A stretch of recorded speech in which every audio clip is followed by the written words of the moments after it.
کسی بات میں جناب ابو ذر غفاری کا اور حضرت بلال حبشی کا رائے کا اختلاف ہو گیا. اب حضرت بلال حبشی غلام ہے جناب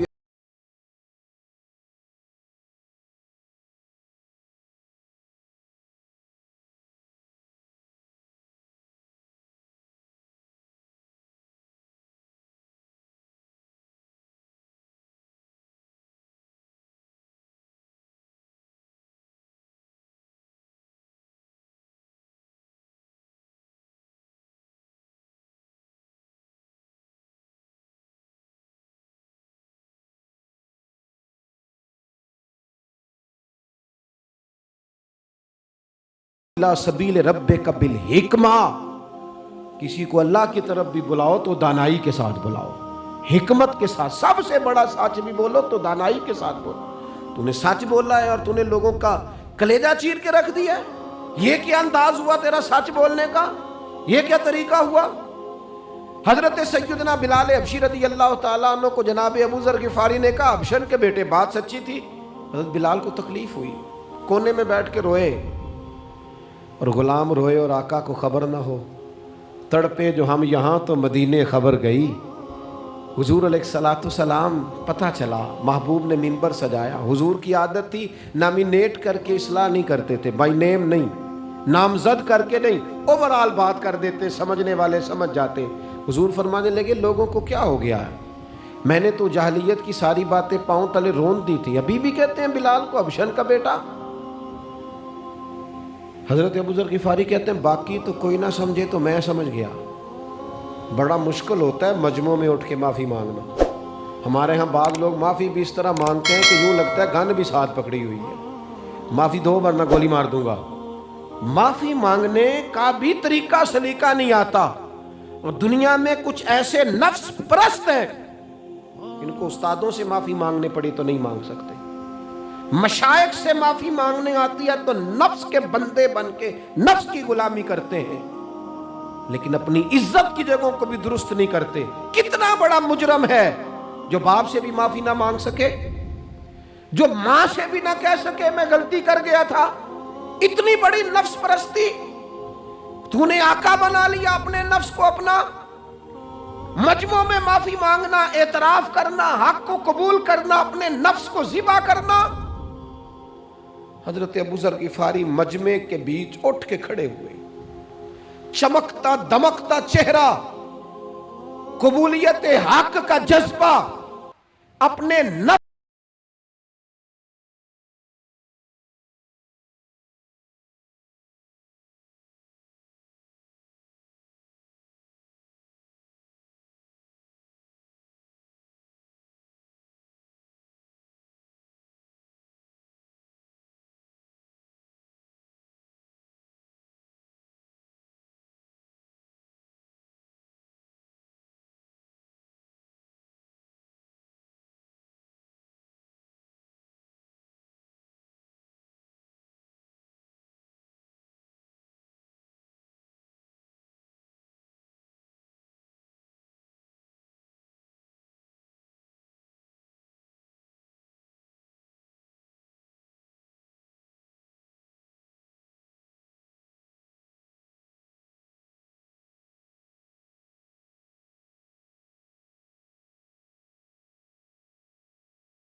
کمایا ہوا مال, کاریں, کوٹھیاں, بنگلے بن گئے, باطن اجڑ گیا, اس لیے کہ نفس کی خواہش پوری کی.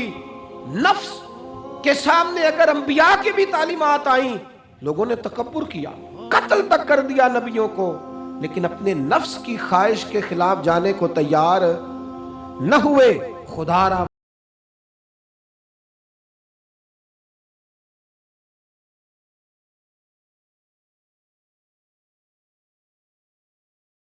بڑے قتل کیے, ہلاکو خان نے انسانی کھوپڑیوں کے مینار بنائے, لوگوں نے بڑے بڑے ظلم کیے, جبر کیے, خوف اور ہراس پھیلایا. اپنے اقتدار پکے کرنے کے لیے بڑے بڑے جبر کیے، پھر کیا ہوا؟ ایسی ایسی بیماریاں لگی جن کے علاج ہی کوئی نہیں تھے دنیا میں، بھری ہوئی تجوریاں، پیسے باہر گر رہے ہیں، پر ڈاکٹر کہہ رہا ہے تیرا مرض ہی وہ ہے جس کا علاج ہی کوئی نہیں۔ اللہ تبارک و تعالیٰ کے قانون سے جب لوگ ٹکراتے پھر پاش پاش ہو جاتے ہیں۔ وقت گزرا، ٹائم یزید کا آیا، وقت گزرا تو ٹائم عبید اللہ ابن زیاد کا آیا، ٹائم شمر کا آیا۔ 1450 سال گزرنے کے بعد اس ہزاروں کے مجمع میں سے ایک ایک بچے کو حدیث یاد ہے کہ حسن اور حسین جنتی جوانوں کے سردار ہیں۔ بتاؤ یزید کو نہیں آتی تھی؟ شمر کو نہیں پتا تھا؟ کلمہ تو پڑھتے تھے نا یہ؟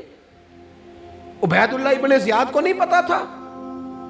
نبی پاک علیہ السلام کے کندھوں پر حسنین رہے، ان سب کو پتا نہیں تھا؟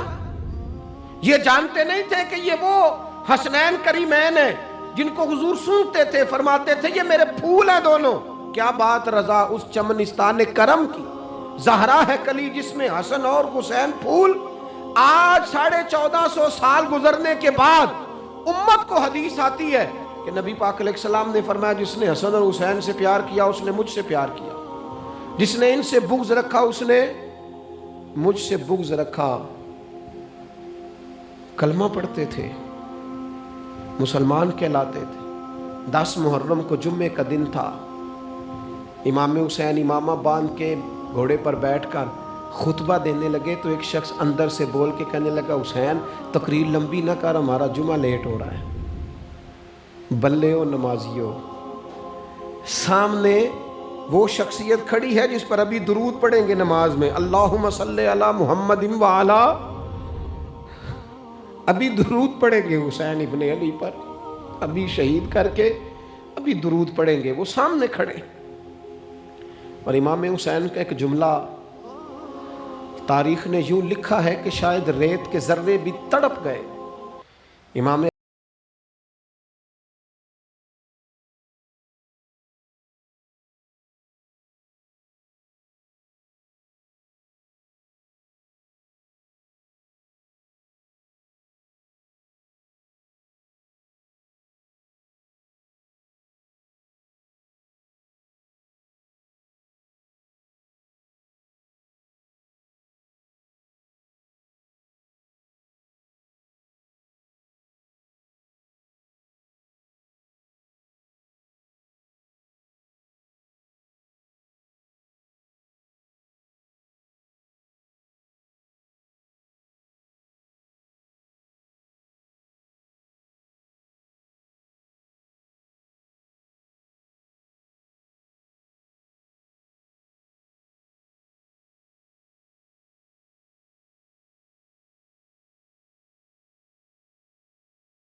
جب امام حسین رضی اللہ تعالیٰ عنہ نے خطبہ پڑھا نا تو ہور یزیدی فوج میں تھا، واپس گیا اور عبید اللہ ابن زیاد سے جا کے کہنے